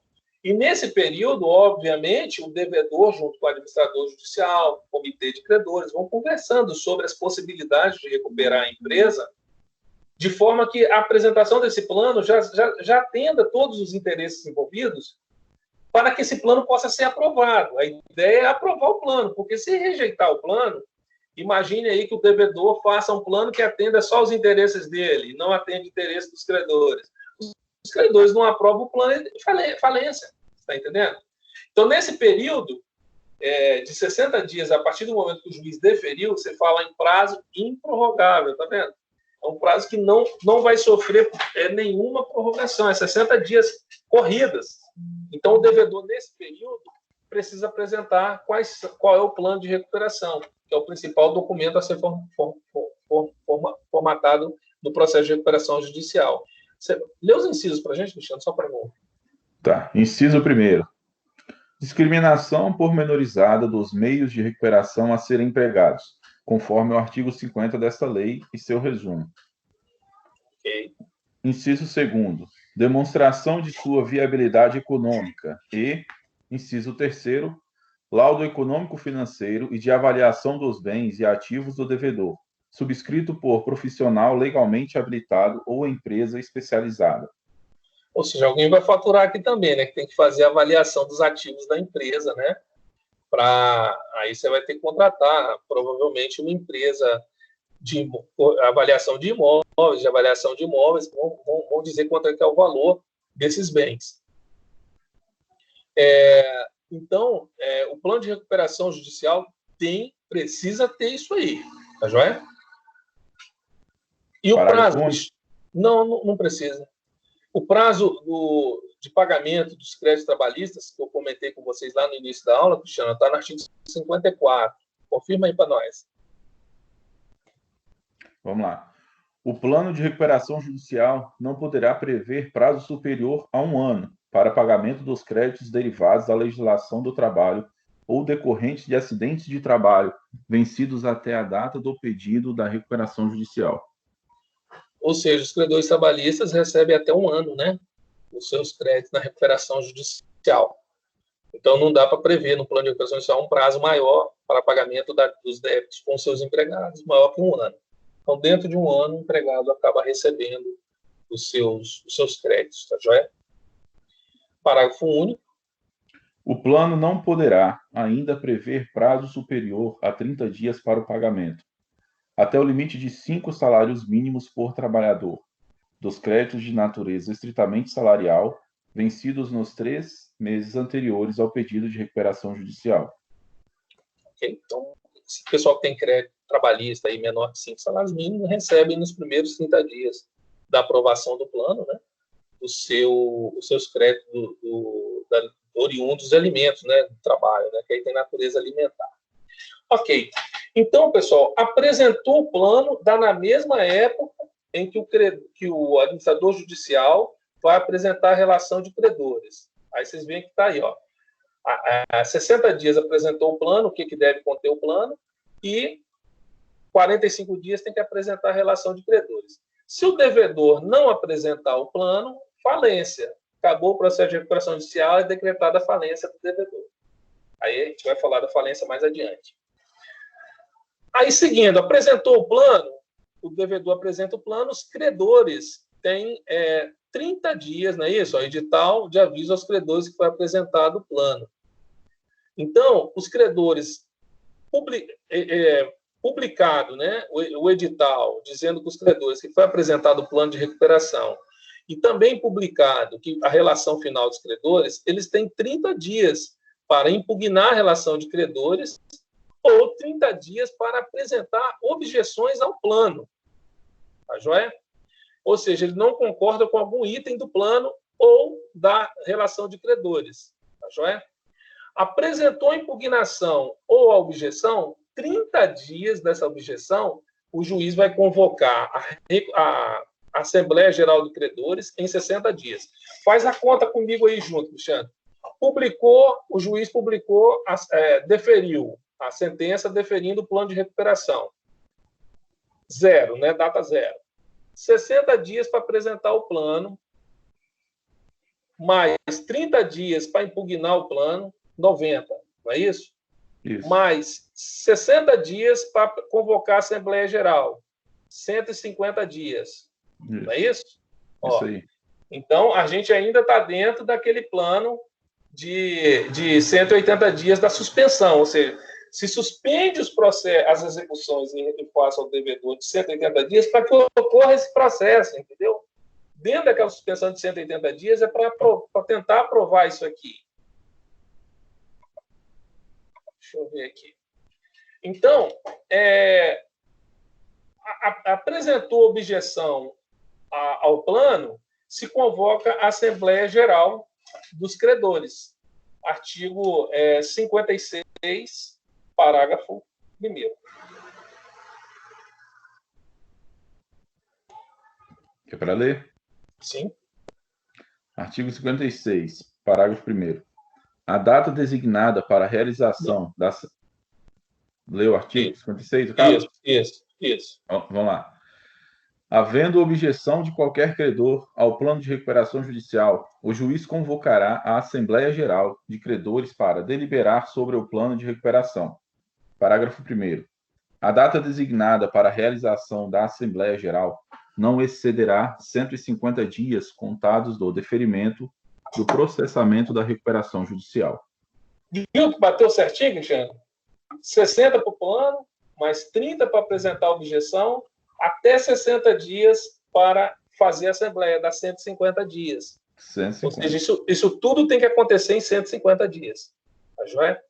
E aí, ocorrendo a Assembleia Geral, se a Assembleia Geral rejeitar o plano de recuperação, se a Assembleia Geral rejeitar o plano de recuperação, falência. Então, morreu, acabou o processo aqui também. Se a Assembleia Geral rejeitar o plano, o juiz decreta a falência. Se a Assembleia Geral aprovar o plano, aí forma o comitê de credores, só caso ele não tenha sido formado. Mas ele pode ter sido formado lá atrás, né? O juiz pode ter formado o comitê de credores lá atrás, não tem problema nenhum. Bem, se aprovou o plano, ou se não houve objeção do plano, o plano já está automaticamente aprovado. Tá? O juiz publicou lá o edital dizendo que foi apresentado o plano. Nenhum credor apresentou objeção, o plano está aprovado, sem precisar da Assembleia Geral. Tá joia? Só tem Assembleia Geral se os credores apresentarem a objeção ao plano. Hein, Carlão? Oi, pode perguntar. O parâmetro é o mesmo da recuperação extrajudicial dos credores, aprovação dos credores? Muito diferente. Aqui, para aprovar... sim, o parâmetro, sim, por classe, claro. Tem que ser aprovado. Classe trabalhadores, né, crédito trabalhista, tem que aprovar. Tem que aprovar pelos credores quilografados e tem que aprovar pelos credores com garantia real. Todas essas três classes precisam aprovar. Se uma dessas classes não aprovar, o plano está rejeitado. Aí, tem que ser unanimidade, então. Unanimidade. É por isso que o cara tem que conversar antes com todo mundo. Se ele não conversar e a classe rejeitar, obviamente que o juiz leva em consideração, né? Ele leva em consideração a função social da empresa, né? Na verdade, ele leva muito em consideração a função social da empresa para aprovação do plano. Então, realmente, não tendo objeção, ou seja, os credores participaram do processo, já está aprovado por eles não vão apresentar objeção, ou seja, deu os 30 dias da publicação do edital, se ninguém apresentou objeção, o juiz nem convoca a Assembleia Geral, ele já defere a recuperação judicial. Por quê? Porque não houve objeção. O problema é só se tiver objeção, ele convoca a Assembleia Geral. E na Assembleia Geral precisa ser aprovado o plano, de acordo com aqueles parâmetros, tá? Aquelas três classes de credores. Tá joia? Aprovou o plano. Concessão da recuperação judicial, artigo 58. Cristiano, está ativo aí? Espera aí. 58. Cumpridas as exigências dessa lei, o juiz concederá a recuperação judicial do devedor, cujo plano não tenha sofrido objeção de credor nos termos do artigo 55 desta lei, ou tenha sido aprovado pela Assembleia Geral de Credores na forma do artigo 45 dessa lei. Ok. E aí, o devedor vai iniciar o regime de recuperação judicial. Ou seja, dali em diante, de acordo com o plano, com os prazos previstos no plano, ele tem que cumprir, amigo. Ele vai ficar com a guilhotina no pescoço dele durante 2 anos. Dá uma olhada, Cristiano, para nós, no artigo 61. 61. Proferida a decisão prevista no artigo 58 desta lei, o devedor permanecerá em recuperação judicial até que se cumpram todas as obrigações previstas no plano que se vencerem até 2 anos depois da concessão da recuperação judicial. Tá vendo? Ele vai ficar com essa guilhotina no pescoço dele ali. Durante 2 anos, ele tem que cumprir com todas as obrigações assumidas no plano. Supondo, Cristiano, que ele faça ali no plano um parcelamento de dívidas em 10 anos. Ele não vai ficar 10 anos em recuperação judicial. Entendeu? Ele só vai ficar 2 anos em recuperação judicial. Depois de 2 anos cumprindo direitinho, ele sai da recuperação judicial. E aí ele continua tendo que cumprir as obrigações dele, claro. Só que a convolução em falência não é automática. E ele vai cumprindo o plano. Ele só sabe que dentro dos próximos 5 anos não adianta pedir recuperação judicial de novo, senão o juiz não vai dar. Então, durante 2 anos, ele vai ficar ali com aquela guilhotina, tendo que cumprir tudinho certinho. Porque se ele não cumprir, o parágrafo 1º desse mesmo artigo diz o que aí, meu amigo? Parágrafo 1º. Durante o período estabelecido no caput deste artigo, o descumprimento de qualquer obrigação prevista no plano acarretará a convolução da recuperação em falência, nos termos do artigo 73 desta lei. Aí, se você quiser avançar aí, Alexandre, só para ler o 73, só para... Vamos lá, 73.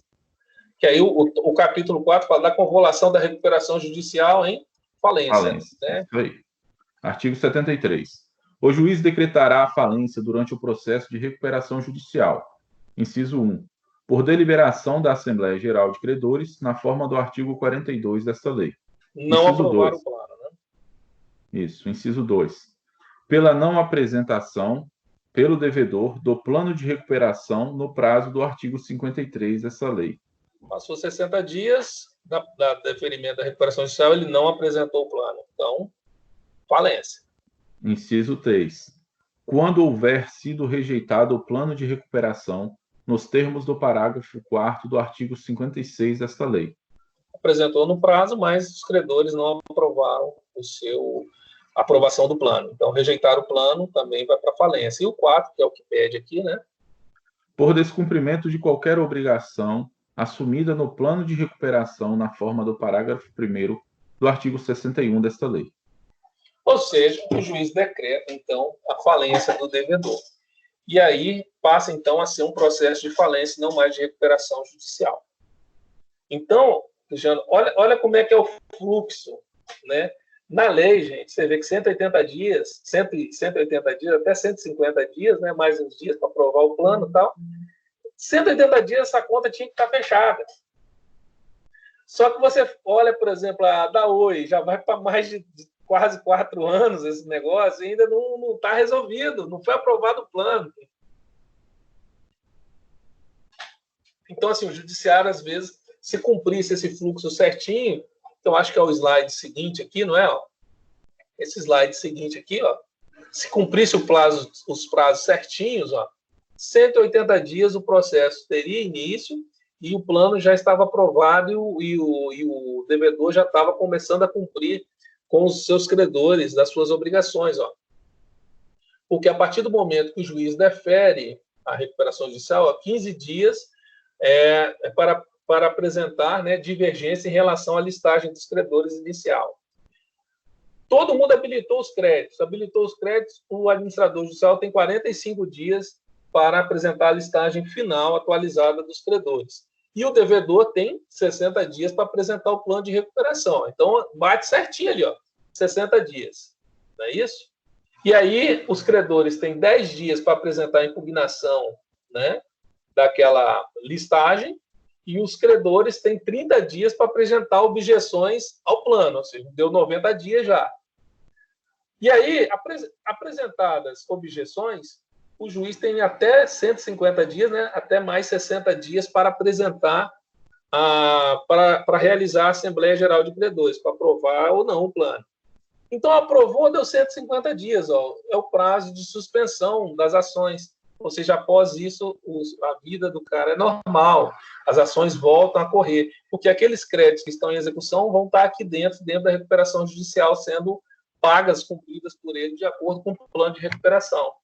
Entendeu? Então, ele diz ali dentro do plano como que ele vai pagar cada credor, ou seus credores, né? Então, é um processo que deveria levar aí 180 dias, só que, infelizmente, leva um pouco mais, né? Bastante mais tempo em relação a isso. Então, dentro desse fluxo que está na lei, pessoal, vocês entenderam legal? Deixa eu dar mais uma saidinha daqui, vou voltar.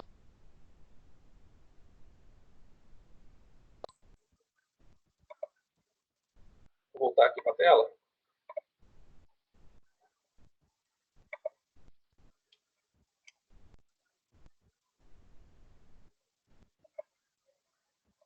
Voltei aqui para a tela. Todos vocês ainda estão aí acordados? Sim. Professor, Firme e forte.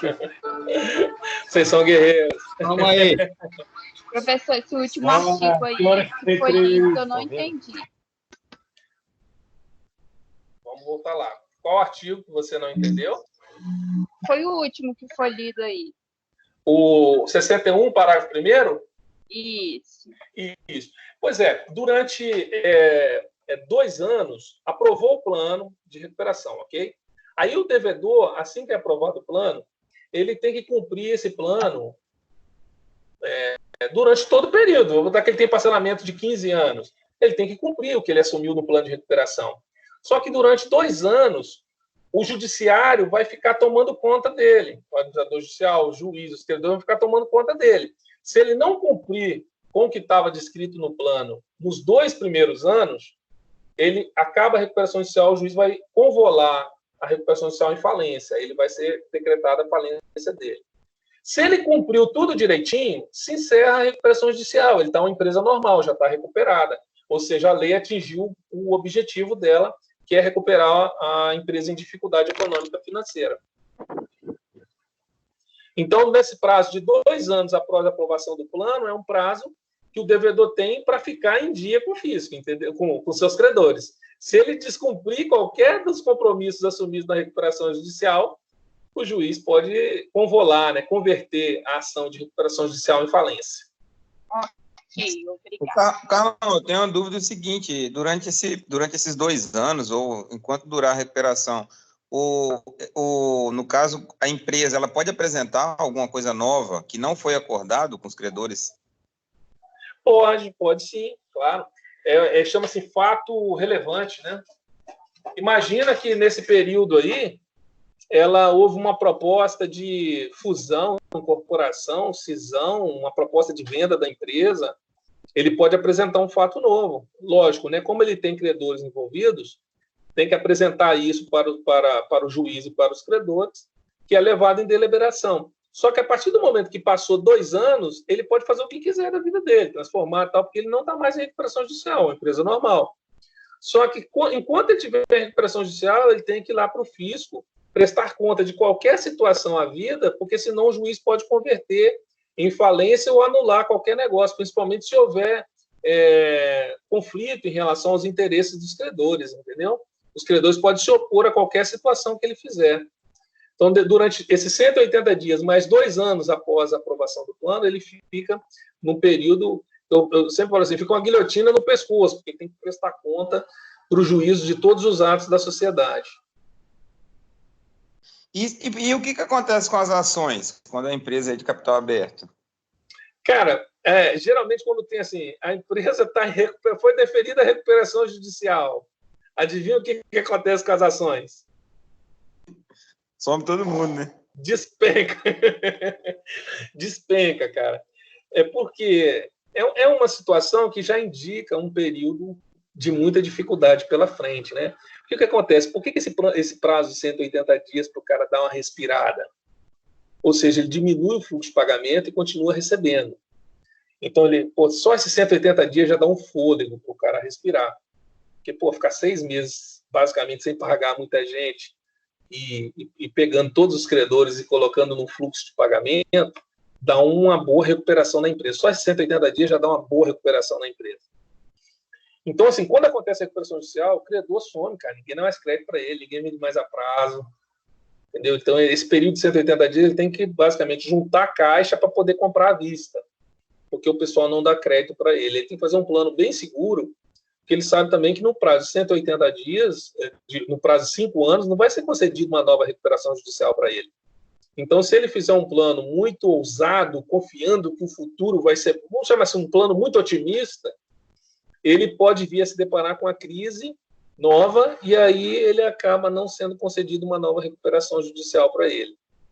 Então, assim, ele tem que fazer um plano mais, não pessimista, mas um plano bem realista, de forma que ele consiga cumprir, né? De forma que ele não venha novamente apresentar uma situação de crise. Essa é uma das possibilidades, né, que o plano oferece. Mas ações, cara, desaparecem. Se não tiver um fato novo aí, é igual da Oi, vira quase poeira, ninguém compra, cai demais, né, o valor. É uma situação pré-falimentar, né, cara? Então, assim, depois que a empresa sai, geralmente vai dar uma valorização, mas o crédito nunca mais volta a ser o mesmo. Você pode observar, por exemplo, um case bom de recuperação judicial que teve no Brasil foi a Parmalat. A Parmalat se recuperou bem, já voltou a ter produto dela na gôndola, aí já aparece já nos mercados, já consegue achar produtos da Parmalat, mas não é mais do mesmo tamanho, a empresa não é mais a mesma, né? Ninguém dá, assim, não volta o crédito a ser como era nunca mais, entendeu?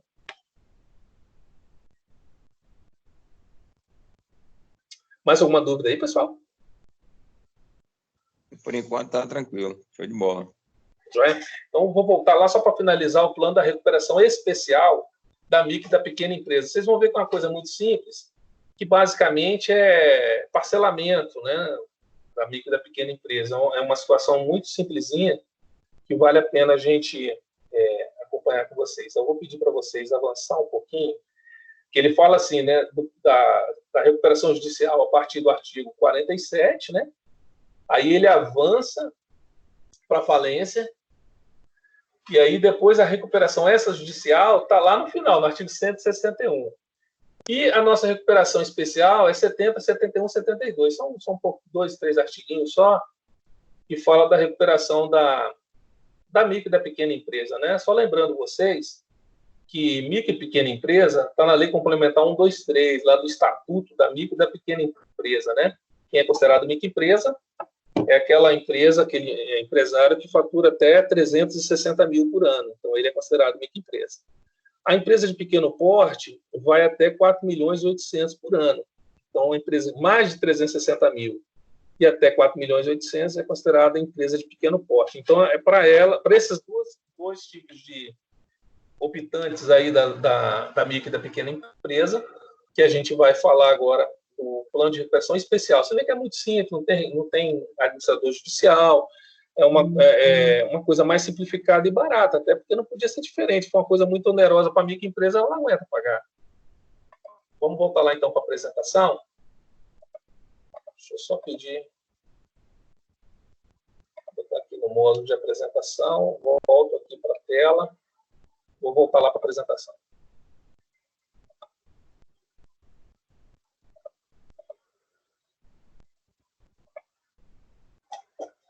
Beleza? Estamos, então, aí na recuperação judicial especial, recuperação especial do micro e do pequeno empresário. Lá no artigo 70 da Lei Complementar 11.101 fala, da Lei 11.101 fala, as pessoas que tratam o artigo 1º dessa lei, o empresário ou sociedade empresária, né, que se incluam no conceito de microempresa ou empresa de pequeno porte, nos termos da legislação vigente, a Lei Complementar 123, Estatuto da Micro e Pequena Empresa, sujeitam-se às normas desse capítulo. Não é? Vamos lá. Parágrafo 1º. As microempresas, as empresas de pequeno porte, conforme definidas em lei, poderão apresentar plano especial de recuperação judicial, desde que afirme sua intenção de fazê-la em petição de que trata o artigo 51 da lei. Os credores não atingidos pelo plano de recuperação especial não terão seus créditos habilitados na recuperação judicial, ou seja, nem todos os créditos vão para dentro da recuperação judicial especial. Basicamente, é credor quirografário, ou seja, duplicata, cheque, né, um empréstimozinho sem garantia real, né, um cheque especial, essas coisas não têm garantia real. O artigo 71, né, o plano especial de recuperação judicial terá apresentação segundo o artigo 53 da lei e se limitar-se-á às seguintes condições. Tá vendo? Inciso 1. Abrangerá todos os créditos existentes na data do pedido, ainda que não vencidos, excetuados os decorrentes de repasses oficiais, fiscais, previstos no artigo 3º e 4º, ou seja, não entra a parte de crédito tributário. 70, inciso 2 do artigo 71. Preverá parcelamento em 36 parcelas, parcelas mensais iguais sucessivas acrescida da taxa de juros Selic, né? Juros da liquidação da custódia. Ou seja, ele prevê um parcelamento em até 36 meses com taxa de juros Selic, E aí o governo tem baixado, né, os juros de referência da Selic bastante, aí acho que está 4,5% atualmente. Se alguém tiver mais 4,5% ao ano, né? Se tiver informação mais atualizada, me passa. Aí acho que a última vez que eu vi estava 4,5%. Tem caído, né? Sempre 0,5%. Então, ele pode parcelar os débitos em 36 meses e pode ter o quê? Uma carência, né, de 180 dias para pagamento da primeira parcela, né? A partir da data do pedido. Então, basicamente é essa. Não tem aquele negócio de vender, arrendar, trocar, não tem isso. É parcelamento com uma carênciazinha de 180 dias para começar a pagar. Tá vendo? Aqui já seria recuperação extrajudicial. Então, o artigo 72 da lei, finalizando a recuperação especial, né?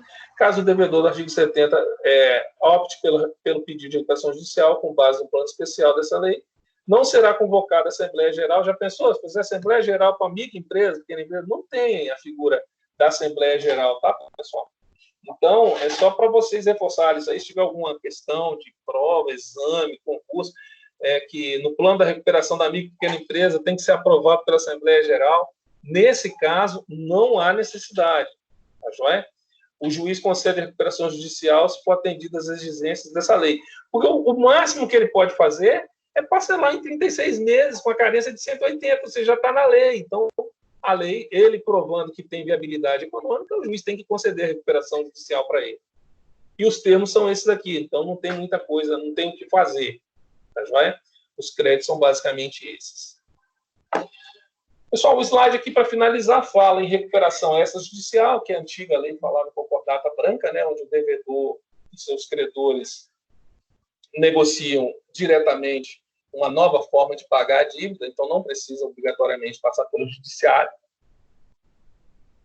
Aí avança, tá vendo? Avança para o artigo 161, e aí você vai ver lá no artigo 161 da recuperação extrajudicial, já quase lá no final da lei, ele vai falar da recuperação extrajudicial.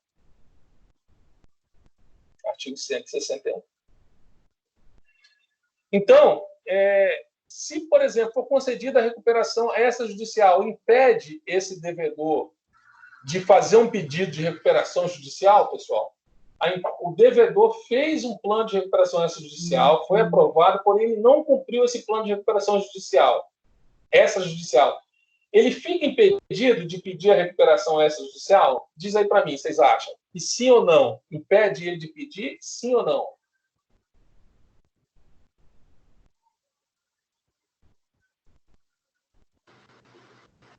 Não. Eu acho que não. Não impede. Perfeito, é isso mesmo. Não impede a concessão de uma nova recuperação, por quê? Somente a recuperação judicial concedida há menos de 5 anos que impede a concessão de uma nova recuperação. A extrajudicial não há impedimento para isso. Ele pode não cumpriu ou não conseguiu atender a recuperação extrajudicial, que é bem limitado, não são todos os créditos que vão entrar, e aí, não cumprido, ele pode pedir a recuperação judicial, tá joia? Ou seja, o descumprimento, isso que está em negrita aí embaixo, o descumprimento da recuperação judicial não vai direto para a falência, não. Simplesmente não cobriu o plano, aí pode o credor que foi prejudicado na recuperação judicial pode pedir a falência. Aí ele vai ter que dar entrada numa ação, não é automático, não. E aí o devedor pode pedir a recuperação judicial.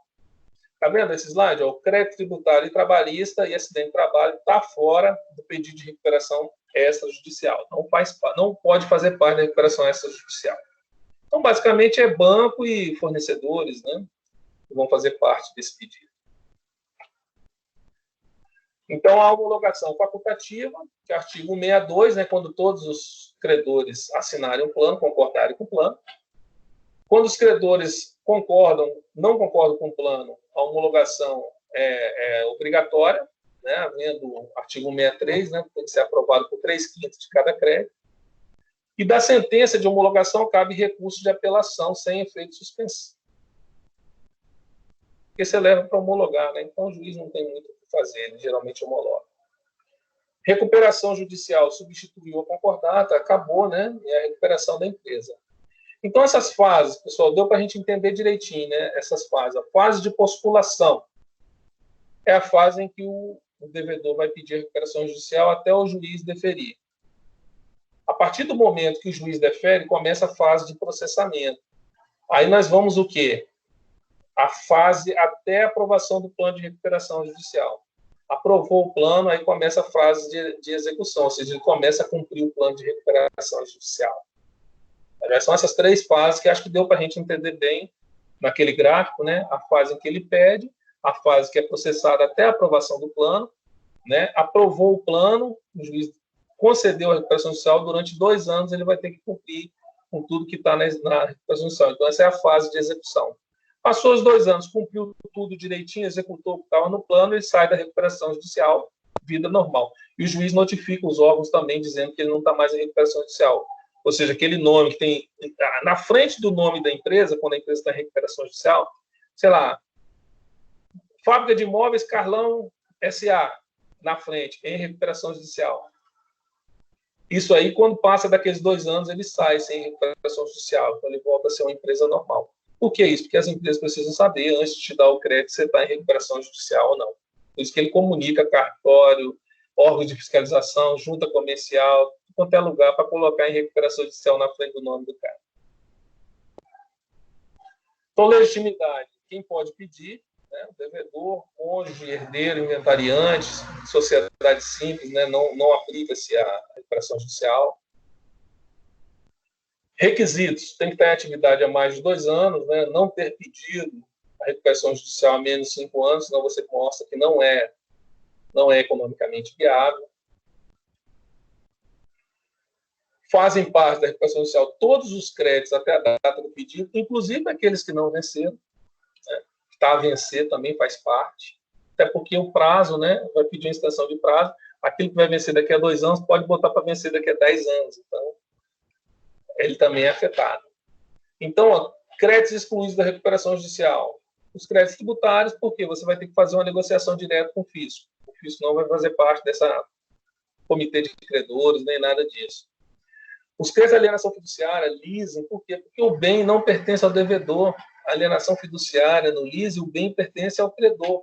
Então, eles não fazem parte. Se o cara não cumpriu, o cara pede, na ação de restituição, reintegração de posse, ele pede aquele bem de volta para ele. Tá joia? Porque tem reserva de domínio, alienação fiduciária, a propriedade do bem é do credor, não é do devedor. Então, se o bem não pertence ao ativo da empresa da recuperação judicial, o credor pede de volta os bens para ele, né? Então, muito comum no financiamento de carro, financiamento leasing, né, de equipamentos, não cumpriu com o financiado, ele pede o bem de volta, não faz parte da recuperação judicial. Ó, disposições comuns, artigo 5º, crédito extra concursal, né, fornecimento pelo empresário durante o período de recuperação judicial. Se alguém vender a prazo para a empresa, esse crédito ele é extra concursal, ou seja, ele recebe antes, mas isso na falência, tá? Ele não faz parte da recuperação judicial, porque foi crédito posterior após o deferimento da recuperação judicial. E a petição inicial, o que tem que ter? Ó? Exposições das causas, ou seja, quais foram os motivos. Geralmente o devedor bota a culpa na crise econômica e no governo.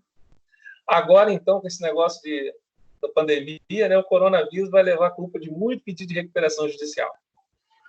Tem que juntar os balanços, né, contábeis dos últimos 3 anos, onde os números da contabilidade vão demonstrar se a empresa é economicamente viável ou não. Relação nominal dos seus credores, ter aquela classificação, né, trabalhistas, garantia real, quilografados. Relação dos empregados, certidões de regularidade, né, registro público de empresa, ou seja, tem que estar ativo na junta comercial, tem que mostrar que a empresa está com os contratos atualizados. Relação de bens dos sócios, controladores e administradores, e extrato atualizado das contas bancárias do devedor. Então, esses são os documentos. O juízo competente é aquele juízo do principal estabelecimento, do principal conjunto de bens do devedor. E aí começa aquele fluxograma que a gente colocou, né? Assim que é deferido, suspende por 180 dias as execuções. Tá? E aí só não entra nisso as execuções, as ações trabalhistas que vão continuar enquanto não forem líquidas, né? Vai até ela ficar líquida, ou seja, até o juiz definir quanto é que é o valor que o empregado tem direito. Artigo 53, dentro de 60 dias da data do despacho do juiz que deferiu a recuperação judicial, o devedor tem que apresentar o plano de recuperação. Se não apresentar, é decretada a falência dele. E os meios de recuperação, né, do artigo 50, né, são uma sugestão aqui de vários meios que o empresário tem para buscar recuperação. Normalmente faz parte, pessoal, a carência, né, a moratória, né, o período de prazo sem pagar, a concessão de um prazo maior, redução de juros. Licença aí, pessoal. A garganta, não é corona não, tá, pessoal? A garganta secou aqui, acabou a água. Então, eles pedem a redução, a remissão de parte de débitos, né? Então, isso aí faz parte de comum, quase todo plano de recuperação judicial tem isso. Não é corona não, é Heineken. É, falta de Heineken para hidratar. Então, ó, a composição da Assembleia Geral, quem são os credores que fazem parte, ó, a presidência da Assembleia Geral é do administrador judicial. O cara trabalha também, né? O cara ganha bem, mas trabalha. Todos os credores precisam aprovar, né, o plano. Ó.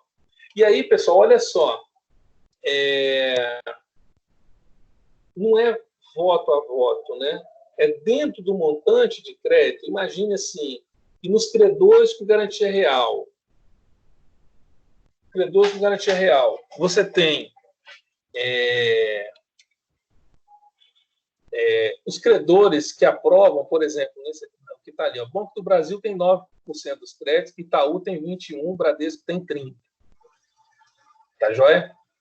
O Itaú e o Banco do Brasil aprovaram. São 2 votos. O Bradesco reprovou. 1 voto. Só que não é o voto de cada credor, é o voto da quantidade de crédito que tem. Ou seja, o Bradesco representa 30% dos créditos. Então, se ele não aprovar, como ele não aprovou, não está aprovado o plano. Porque não é por cabeça. É cada voto leva consigo o tamanho do crédito que tem. Então, ele tem que, obviamente, fazer um plano que atenda os interesses também desses credores maiores, porque ele precisa aprovar. Então, não é um voto por cabeça, não é um voto por credor. Cada voto tem um peso diferente um do outro, de acordo com o tamanho do crédito. Rejeitou o plano, o juiz decreta a falência. Se a Assembleia aprovou o plano, né, o juiz vai conceder a recuperação judicial. Como essa concessão da recuperação judicial não põe fim ao processo, porque vai ficar durante 2 anos ainda, caso alguém não concorde, o credor não concorde com a concessão da recuperação judicial, cabe agravo. Aí não é apelação, porque não é uma decisão que põe fim ao processo. É uma decisão, não é isso? Ó, súmula 264. É irrecorrível o ato judicial que apenas manda processar a concordata preventiva, que é antiga, né? Recuperação judicial. A natureza da sentença concessiva é constitutiva, não é? E a recuperação judicial é a novação dos créditos, ou seja, os créditos vão ser, os créditos anteriormente podia estar até vencido, vai ser renovado, vai ser novado pela recuperação judicial. E o período de observação do artigo 61 é que ele, durante 2 anos, vai ficar com a guilhotina no pescoço dele. Se não cumprir o que está previsto no plano no prazo de 2 anos, vai ser convertido para falência. E a convolução em falência são aquelas hipóteses, né, de não apresentação do plano, rejeição do plano ou descumprimento do plano judicial. Qualquer uma dessas hipóteses pode provocar a convolução da recuperação judicial em falência. Vamos lá. 192, a lei não se aplica aos processos de falência anteriores vigentes ao seu início. Obviamente, a lei é de 2005, então já tem mais de 15 anos, esse artigo não tem mais nenhuma importância hoje. Período de concordata anterior também não se aplica, né? Então, é uma disposição transitória de 2005, então não deve ter nenhum processo desse tramitando ainda não. A aula de hoje, o conteúdo é esse. Eu passei para vocês também um exercíciozinho. Vocês receberam aí? Sim. Receberam? Aí, se vocês... Saulo não mandou nada para ninguém, não. Puxa vida, Saulo. Recebemos aqui. É brincadeira, hein? Para de mentir, pai. Mandei tudo. Tudo que o Carlão mandou, eu mandei no grupo lá. Recebemos sim. Isso é falar. Eu vou fazer o seguinte. Então. Como a gente teria um prazo para fazer esse exercício em sala de aula, nós vamos fazer essa atividade, tá, pessoal? São, acho que 10, 12 questões. Vou deixar para vocês fazerem. E aí eu mando... Já é prova? Não, rapaz, é moleza demais. Só para falar nisso, prova, tá? As oficiais, vou deixar para a Juliana. Depois ela deve conversar com vocês. Tem que ser presencial, né? Então, eu não sei bem ao certo qual a logística, qual a metodologia que vai ser usada. Mas eu acho que só vai poder ser aplicada depois que as aulas voltarem ao normal, né? E a sua parcial? Isso. Assim, a parcial, essas atividades, eu tenho prazo para lançar. Então, eu vou estar fazendo, basicamente, um exercício e mandando para vocês, uma atividadezinha para vocês desempenharem para mim, tá? Entendi. Aí vai substituir a parcial. Porque eu achei que esse negócio ia ser mais rápido, mas, pelo jeito, vai até final de abril. Então, se vai até o final de abril, eu vou ter que mandar para vocês a atividade para vocês desempenharem. Aí vocês me devolvem por e-mail, para eu poder avaliar e botar as notas de vocês. Ô, professor, eu tenho uma dúvida. Sim. Por exemplo, um credor, ele perdeu o prazo para se habilitar. Ele pode se habilitar depois que passou o prazo para habilitação? Boa pergunta. Passou os 15 dias e passou aquele período de impugnação, né? Isso. Pois é, se o plano for aprovado sem ele, ele não faz parte da recuperação judicial. Mas não quer dizer que ele está perdido. Ele pode fazer uma ação de cobrança e cobrar depois do devedor o crédito dele, que não fez parte da recuperação judicial. Não está perdido, não. Entendi. Então, dependendo do que seja, até melhor nem fazer parte, não é que o cara vai pagar você em 5, 10 anos. Mas aí você pode fazer depois uma ação autônoma exigindo o cumprimento do crédito. Entendi. O ruim é se virar falência, né? Se virou falência, lascou. Pode falar, pessoal. No portal tem umas atividades a ser feitas lá na sua matéria. Aquilo vai valer ponto? Vale ponto, sim. É porque a aula modelo institucional, né? Não tem aqueles 1000 pontos lá da atividade do portal. Ao final de cada unidade, aquelas atividades estão peso de 1000 pontos na nota de vocês. Lembrando que a unidade 1 e 2 fecha dia 12, tá? O pessoal que não fez ainda. É isso aí. Se fechar, aí acaba não fazendo aqueles 1000 pontos totais, entendeu? Estou só aguardando abrir a nova. Aí eu vou aproveitar alguma coisa também. Assim, como é uma matéria que a gente dá há muitos anos aí, eu vou pegar umas atividades, vou mandar para vocês, aí vocês fazem. Não tem jeito não, a parcial vai ter que ser por aí. E a gente estava, até a parcial 2 também, a gente estava prevendo fazer um seminário, né, um encontro de alunos, lembra? Igual que a gente faz aquela semana acadêmica. Só que com essa situação aí, não vamos poder fazer. Aí vamos ter que fazer também atividade parcial, provavelmente no mesmo molde, né? Uhum. Aí, pessoal, o modelo de aula de vocês, enquanto tiver esse período aí, vocês têm aula todos os dias? Não, é só comigo e Lucas, né? Na quarta, é isso? Segunda, terça e quarta. Giovana também. E Giovana também. Então, vocês vão ter aula nesses dias, nesse mesmo formato, tá? Vocês estão mandando bem demais. No 10º é só segunda e quarta. Segunda e quarta, aí. É porque o 10º são 2 turmas, eu de vez em quando me embora. E aí, pessoal, se vocês tiverem alguma dúvida, tá? Pode mandar aí no chatzinho ou manda para mim no WhatsApp, estou à disposição de vocês. Eu vou mandar atividade e aí vocês fazem. Segunda-feira que vem, a gente vai fazer mais um encontrozinho e aí eu corrijo a atividade para vocês do exercício que a gente mandou, que eu mandei já para vocês, eu faço a correção deles e a gente segue o nosso conteúdo aí. Beleza. Por hoje é só, pessoal. Valeu, hein? Beleza. Tchau. Valeu. Muito obrigado a todos pela participação. Show de bola, aula, hein? Valeu. Falou, pessoal. Boa noite. O modelo não ajuda muito, não, né? Se quiser, na próxima eu toco um violãozinho no final. Pode tocar aí, ó. Vai ficar ligado. Sacanagem. Aí eu não vou beber água, não. Aí, ó. Ele até botou a imagem pra ele. Tá certo. Gustavo Lima ontem tocou, foi um sucesso, rapaz. Rapaz, o cara teve mais de 15 milhões de visualizações lá. Cara, você tá louco. O cara mandou popou, 4 horas de show. 5 horas. Ele arrebentou. Valeu, meus amigos. Muito obrigado. Valeu, um abraço. Falou, Carlão. Boa noite. Boa noite pra Estamos todos. separados, mas juntos. Até outro dia. Boa noite.